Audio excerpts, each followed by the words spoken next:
There are 15 million people in the US diagnosed with COPD, and probably another 15 million who have COPD but haven't been diagnosed yet. Hi, I'm Dr. Craig Hersch, a lung specialist at Brigham and Women's Hospital and an associate professor of medicine at Harvard Medical School. And this is Clues to Cures, a history of a cure for chronic obstructive pulmonary disease, or COPD.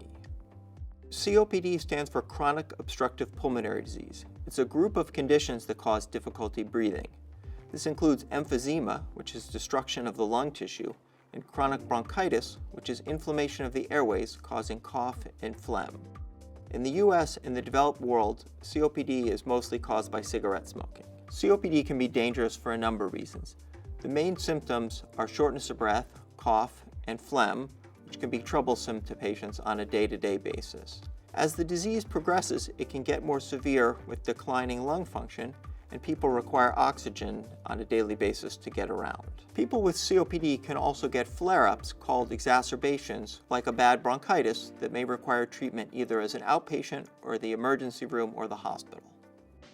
One of the earliest descriptions of emphysema was in 1821 by René Laennec, the inventor of the stethoscope, a tool we still use to diagnose COPD and other lung diseases. COPD was not common in his time, since smoking was uncommon. He described a cough with heavy mucus accompanied by difficult respiration. Although he did not make the connection between COPD and smoking, his description of the symptoms are still relevant today.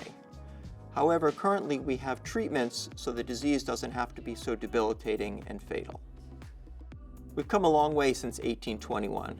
Over the past 20 years or so, there have been many advances in the treatment. Many of them are inhalers, which help improve the day-to-day symptoms of shortness of breath and cough. There are also medicines in pill form, which reduce the risk of exacerbations, the flare-ups that we discussed before.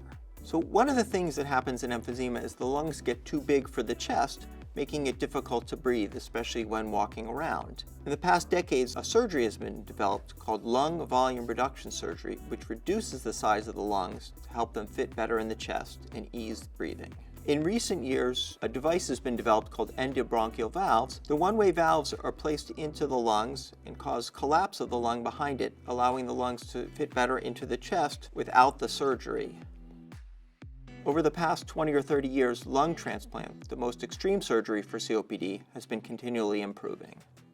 COPD includes several different conditions. Some of the research at Mass General Brigham is trying to figure out what those different types of COPD are and how we can give people a more personalized treatment. So we have tools that help study how to diagnose and find better ways to treat COPD patients. One is a CT scan of the lungs, which gives us detailed 3D images of the lungs. The other is a lung function test, which monitors lung conditions by measuring how much air you can breathe out in a forced breath. The goal of both of these tests is to target the right drugs to the right patient to give them the most benefit. We've come a long way in the past 20 years, but there's still plenty of room to grow. Thanks for joining me today. I'm Dr. Craig Hersch. For another video on COPD, click here.